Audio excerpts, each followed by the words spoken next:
Hare Krishna, Hari Bol to Ritesh Prabhu, Vishwanath Prabhu, facilitating chanting this morning. Hare Krishna, dear devotees, Tanvat Pranam, Jai Shri Prabhupada. Om Ajnanatimirandasya Jnananjana Shalakaya Chakshurunmilitam Yena Tasmai Shri Guruve Namaha. Nama Om Vishnupadaya Krishna Presthaya Bhutale Srimate Bhaktivedanta Swaminati Namine Namaste Saraswate Deve Gauravani Pracharine Nirvishesha Shunyavadi Pashyata Deshatarine जय श्री कृष्ण चैतन्य प्रभु नित्यानंद श्री अद्वैत गदाधर श्रीवासादि गौर भक्तवृंद हरे Krishna Krishna Krishna Hare Hare Hare Ram Ram Ram Hare Hare. Okay, let's continue with our prayer. So this week we are singing this wonderful prayer by Shri Bhaktivinoda Thakur from Geetavali Arunodaya Kirtan, which is the morning prayer. So let's sing this and then we'll read the translation. उदिलो Arun पूरब भागे विजमणि गौरामणि जागे भकत समूह लोइया साथे गिला नगर ब्राजे ताथई ताथई बाजलो खोल घन घन ताहे जाजिर रोल प्रेमे ढल ढल सोनार अंग चरणे नूपुर ब्राजे मुकुंद माधव यादव हरि बोले ना बोलो रे वदन भोरी मीछे निदा बशे गेलो रे राती दिवस शरीर साजे ए मन दुर्लभ मानव देहो पाइया की करो भावन के हो ए बिना भजिले यशोदा सुत चरमे पोरी बेलाजे उदित तपन होइले अस्त दिन गेलो बोली होइबे व्यस्त तबे केनो एबे आलस होय ना भज रे दोयो राजे जीवन अनित्य जानह सार ताहे नाना विध विपद भार नामाश्रय करी जतने तुमी थाकह आपन काजे जीवेरा कल्याण साधन काम जगते आसिए मधुर नाम अविद्यातिमिरतपन रूपे हृद गगने विराजे कृष्ण नाम सुधा कोरिया पान जुराओ भक्ति विनोद प्राण नाम बिना किछु नाही को आरो 14 भुवन माझे नाम बिना किछु नाही को आरो 14 भुवन माझे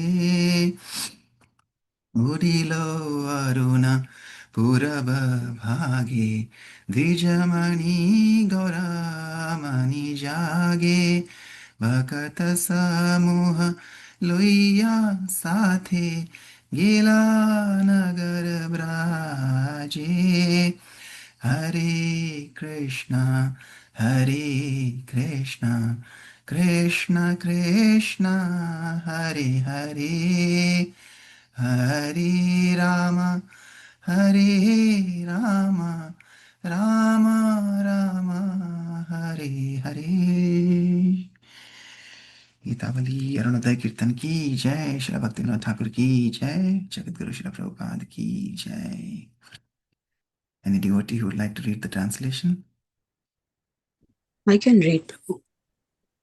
I'll bol. Yes, Shri Mataji. When the rising sun appeared in the east, the jewel of the twice born, Lord Gaurasundara awakened, and taking his devotees with him, he went all over the countryside, towns, and villages.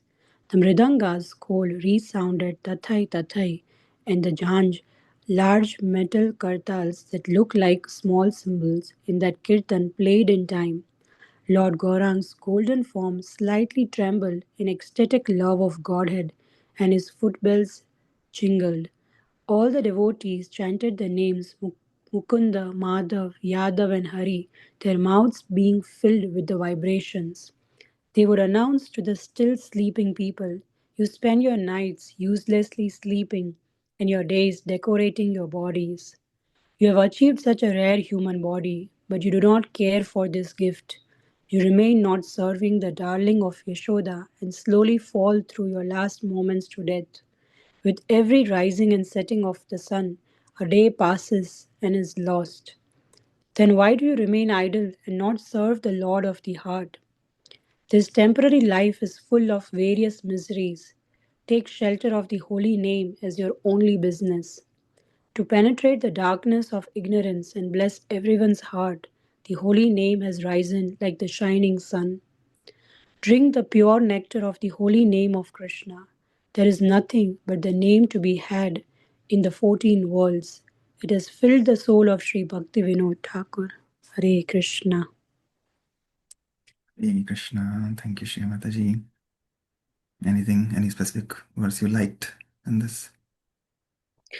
Yes, Prabhu, the fourth verse, especially where it says you have achieved such a rare human body, but you don't care for this gift. Like, um, it just makes me remember the time when I actually realized this, that how, um, like I've already always heard, my grandma always used to say, I don't remember, she used to say in Gujarati, Choriasi lakh, which is 84 like species, and then we achieve this human birth, and I was like, whatever, like I didn't pay much attention, but because we as an Indian, we always have this environment and people just say that, and we always hear it, but we don't actually listen it, and then we slowly realize that, how precious this human body is, like when we see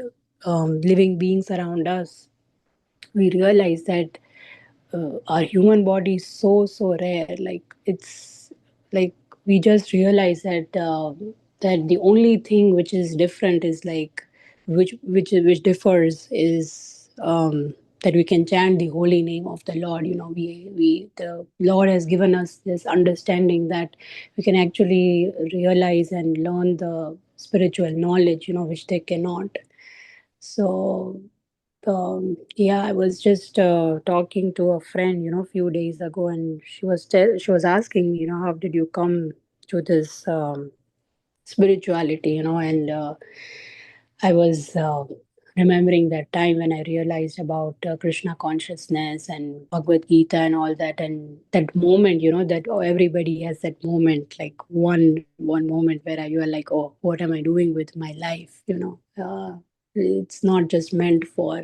That's how I realized. I was like, I was looking for something more. I was like, I'm not meant for like eating and sleeping and just working. There should be something more to life. And I was praying to Lord Krishna. I was like, just give me that purpose in my life. I didn't even know that this would be my purpose. I thought like maybe I had to do something in my life. And but yeah, but then I realized that this is the purpose of life. So People.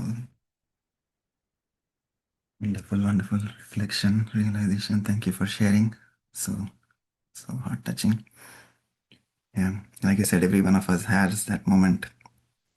As you speak, I always correlate with my, um, you know, many times what you speak resonates very deeply with me because it's a very similar journey. And I think most of us, not just you and me, but I'm sure everybody on this call has had their moments. And yeah, like we have had that moment where we prayed earnestly to the Lord.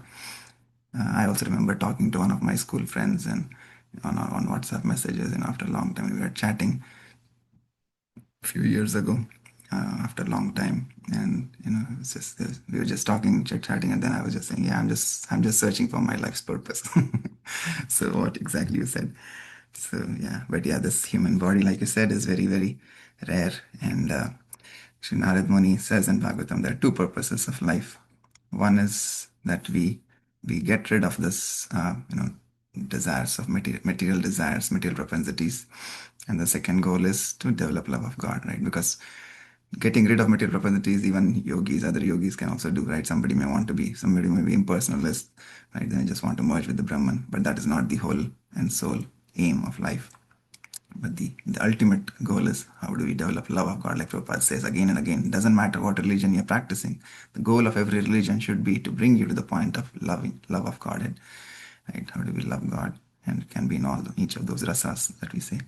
Different relationships we can establish with the Lord. He's so sweet that he can establish relationship in the mood, whatever that mood that we desire with him.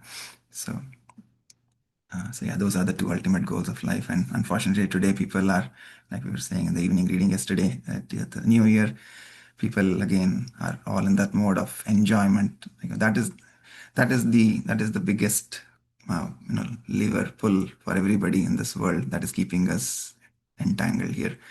Because we all know that what we need to do, but somehow the mind drags us down, right? And that cheating propensity, the propensity to enjoy. We know, spiritual path. We know how the development of love of God is the ultimate goal, but somehow or other, the propensity to enjoy is so much high in the mind that overpowers the right path that we need to take. So that is why controlling the mind is so important, and it can be controlled very, very easily just by chanting this holy name and this yoga. That's what Prabhupada and all the acharyas are teaching us.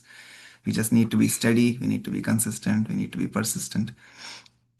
And Chaitanya Mahaprabhu has come again. How fortunate we are that he has come in this yuga just 500 years ago before us to teach us this process and to give us this treasure of the holy name. So we are very, very fortunate if we realize and we actually practice, then yes, the mercy will come. So yeah, so let's continue reading chapter 60. So Prabhupada also was giving an example in Seattle yesterday of Chaitanya Mahaprabhu. So it's wonderful again that we are singing this beautiful prayer by Bhaktivinoda Thakur, glorifying Gauranga Mahaprabhu. And Prabhupada also was saying yesterday that the book Teachings of Lord Chaitanya was published, and he was telling people in Seattle that they should read Bhagavad Gita, and they should read the teachings of Lord Chaitanya. These are very, very nice books. And yeah, he's defeating all the atheistic arguments. So let's continue where he's in Seattle House right now. So straight from here. Woman, I wish to see proofs of afterlife in writing so that I can read it and study it and examine it carefully. Is it available in writing? Prabhupada, read Bhagavad Gita. You'll understand everything. Woman, that's 68 volumes? Prabhupada, no. Bhagavad Gita is one volume only, 18 chapters, 700 verses. You can read it in 3 days. It is not very difficult. We have published Bhagavad Gita as it is. And I think if you read it, you will get so many nice information. After reading Bhagavad Gita, you read Srimad Bhagavatam. Then you get further enlightenment. Then you read teachings of Lord Chaitanya, and you get further enlightenment. And for general information, we have this Back to Godhead you can read. It is not that simply we are talking. We are backed by sufficient knowledge and literature.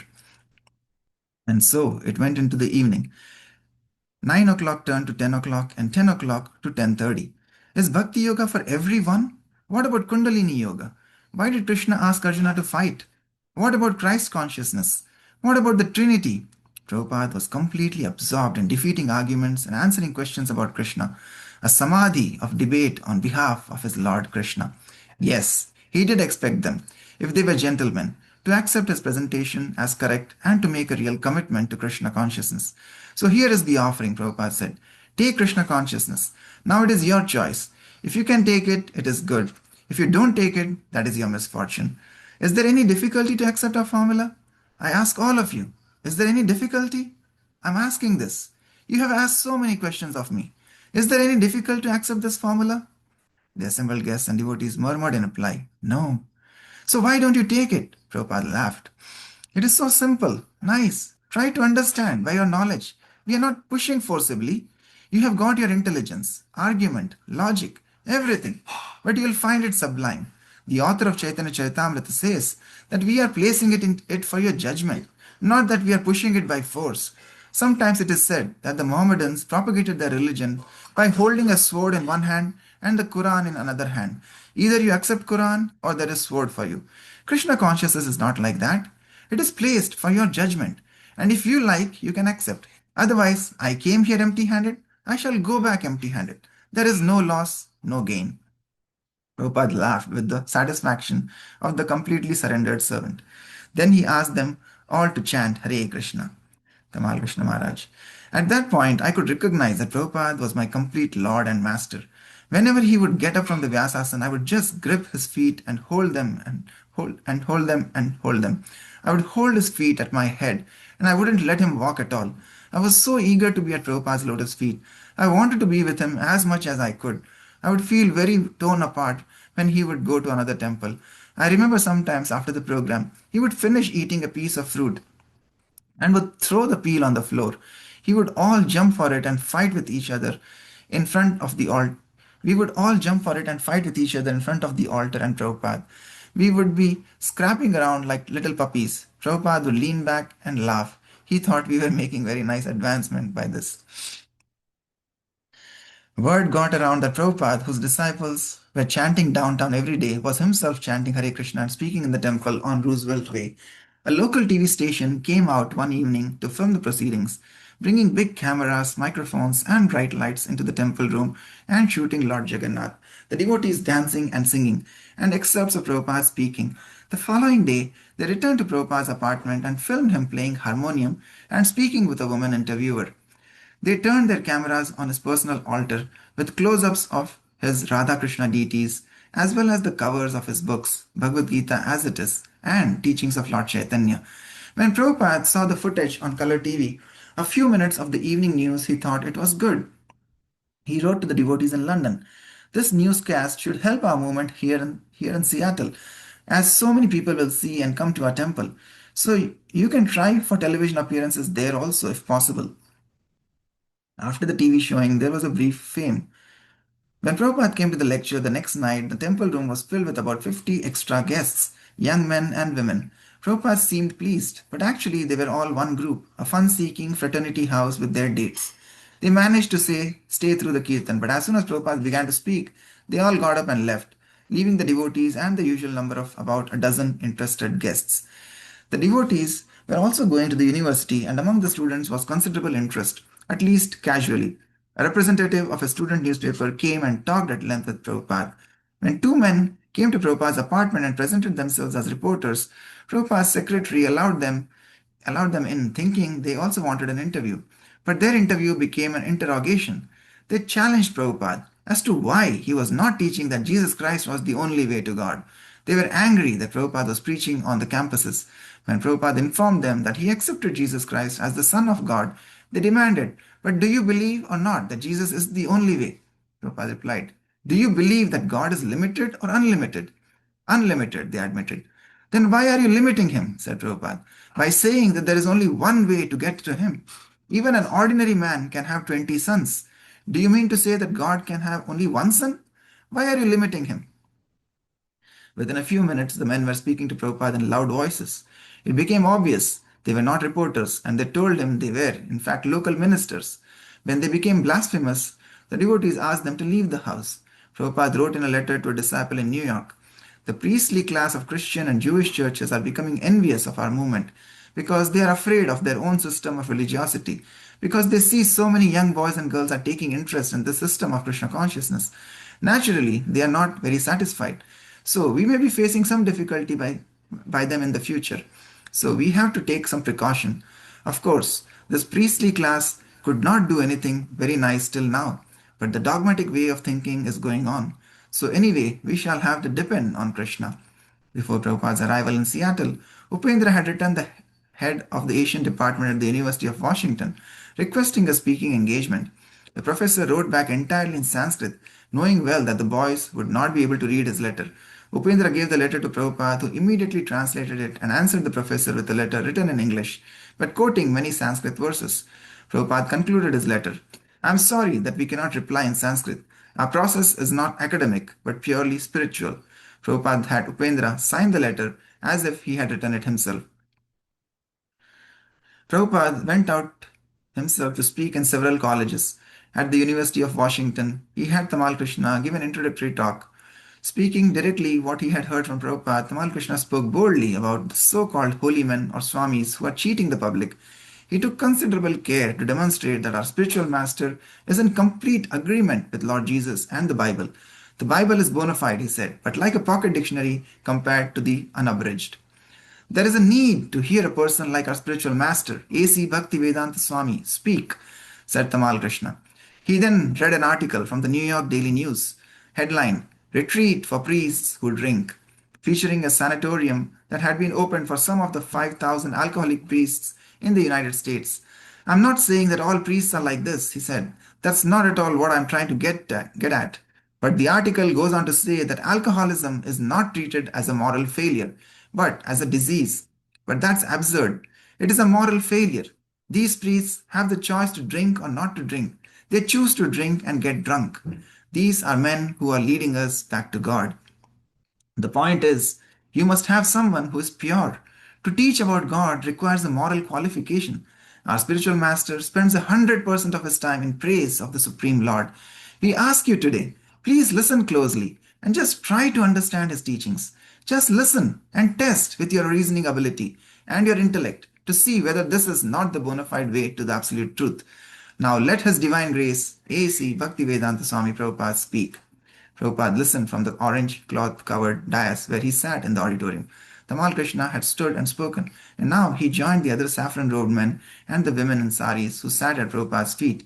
His voice echoing with amplification in the large hall, Prabhupada spoke to an audience of over 100. He quoted the verse, Om Ajnana Timirandasya, explaining that everyone in the material world is in darkness, and the spiritual master is he who opens our eyes with the torch of knowledge. If human society does not have the urge to come to the light by searching after God, then mankind is no better than the animals.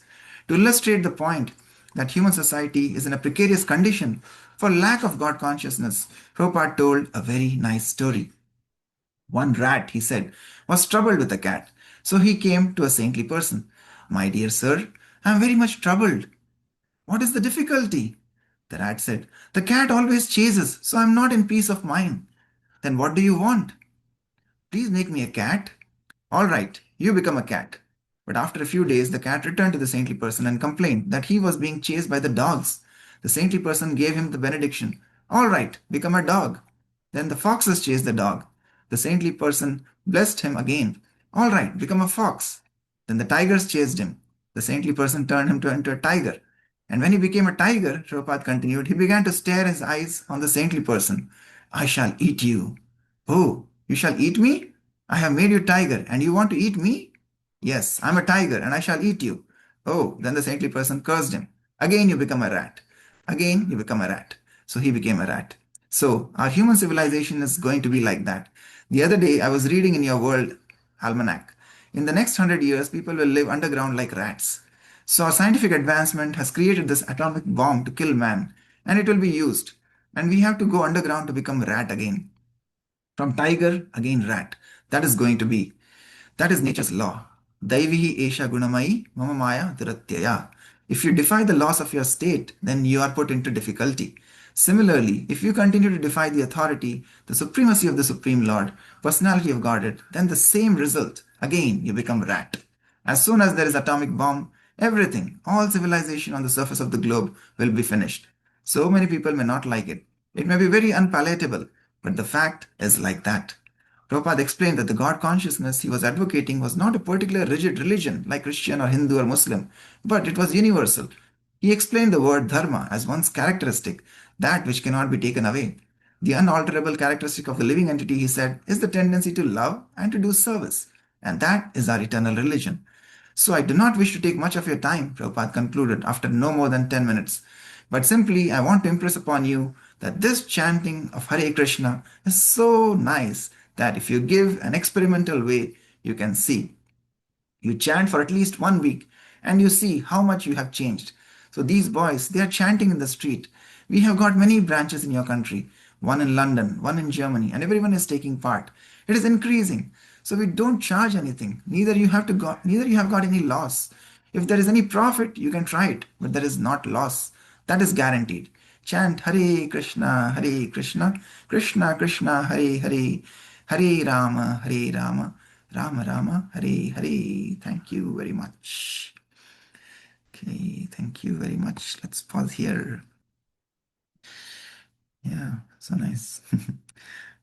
It is again wonderful. Last night when we were reading Prabhupada's Life Comes from Life, there was a similar story Prabhupada was sharing about the Jackal King or Jackal Karaja, something like that in Hindi. He was saying these foxes are very cunning, he was saying. So once the fox goes and um, you know um, it goes somewhere and then it falls into a tube, into a well or something like that, which is filled with like a blue ink or blue water, and then it becomes blue, right? And then when it goes back into the jungle, then all the animals are kind of surprised to see this strange looking animal with a blue colored body, and everybody thinks this is like some special animal. And the jackal, since they are very cunning, they she says, "Oh yes, I'm a representative of God. I'm a representative of God." So everybody starts, adoring that particular animal, worshiping him. And then what once professors, then once the jackals, and they call, right? They say wow wow wow, like when they call out this jackal also, because by nature internally it's the jackal. So because others are calling out, it also starts calling out like that, wow wow wow. And then everybody notices, oh, this is a this is a jackal, right? So that's how her, her, her identity is revealed.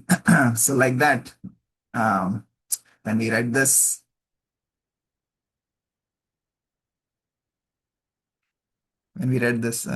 story about how we have been going through this, what Shri Mataji was saying about 84 um, lakh species, 8.4 million species, we have been going up and down through all these bodies, and we have this false identity of I am so, and I'm this and I'm that, right? But our true identity we have forgotten.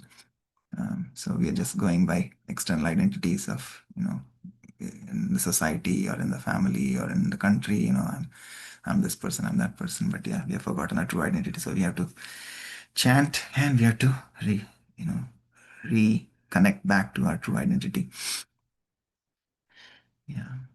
So, and um, other thing is, yeah, like what Tamal Krishna Maharaj was saying, that so-called religionists, so-called priests, they're only name. We see there are so many, again, not don't say don't say everybody's like that, but majority of the people of the world, who are so-called leaders, they are themselves not practicing what they preach, right? So if that is the case, then where is the purity? If you don't have the purity, then there is no way you can inspire others to follow the path of religion. So drinking alcohol, eating meat, all these things which are prohibited, if we continue to do that, especially eating beef, killing cows and eating beef, all of these things are going to take us further down.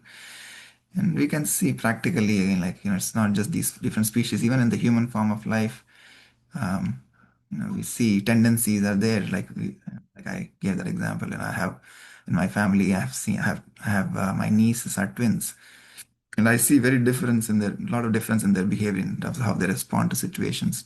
So again, they're twins, they're born in the same family, under the same care of the parents, same food, same upbringing, same family members.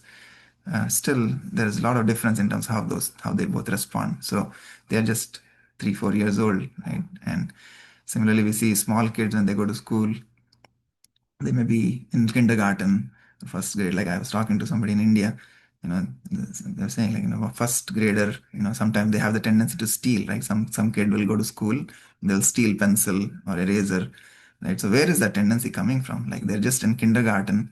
Like, where is that coming from? How do they know how to steal? It is because that is the sanskar. Those are the impressions they're carrying from their previous life, right? So it becomes very easy to to carry forward those same impressions in this life, even though you're in a different body. So that's the thing with the mind that I think Vishwanath Prabhu shared that article yesterday or in the reading group. The mind, is it alive or is it dead? Right. So the mind is what carries the impressions from one life to another life, and yeah, when the um, mind, false ego, intelligence, they carry a subtle body, and then we have those sanskaras. So that's why it's important to cleanse the mind as much as possible. So this is a long journey.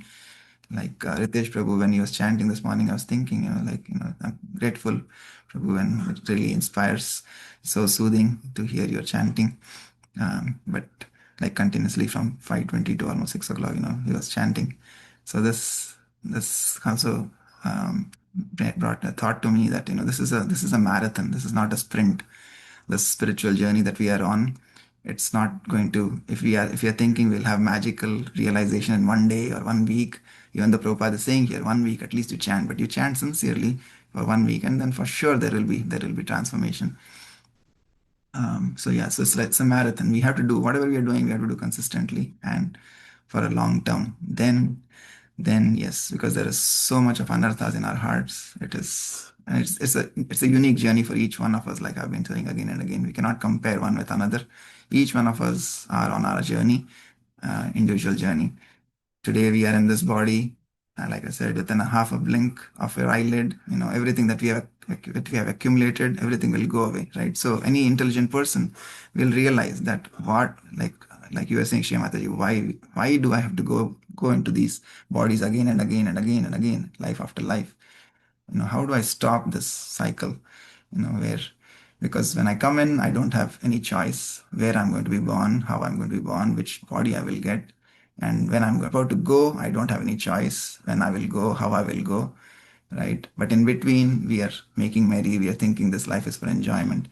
But actually, like we said in Bhagavad Gita, in Bhagavatam, Narad Muni says this life is not for enjoyment, this life is for purification. So we have to do everything each day and night as the sun is setting, and our life is shortening. So we have to make full utilization of the time that we have, so that way we can finish our business, complete all the anartha that we have, eradicate all of those, become purified, become eligible. That way we can go back home, back to Godhead. So wonderful. Yeah, so many things we learn from Srila Prabhupada every single morning. Hari Bol. Okay. Anybody else would like to share anything?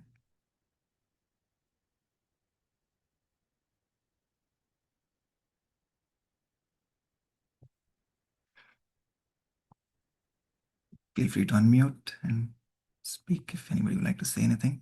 Anything that you liked from today's reading.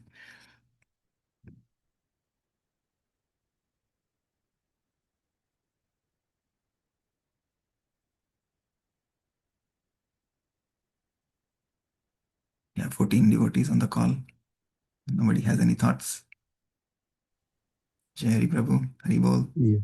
Madananda Prabhu, thank you so much for your wonderful words. And Shreya, thank you for sharing your heart out. While you were saying about the setting of the sun, I was thinking about my Guru Maharaj. He really likes a verse from Bhagavatam, and of course, don't remember the number, but the gist of it is that with the setting of sun, each day, the life of everyone is taken away except for a devotee, because a devotee knows how to best utilize the time in the service of the Lord. So that verse was coming to my mind as you were saying that.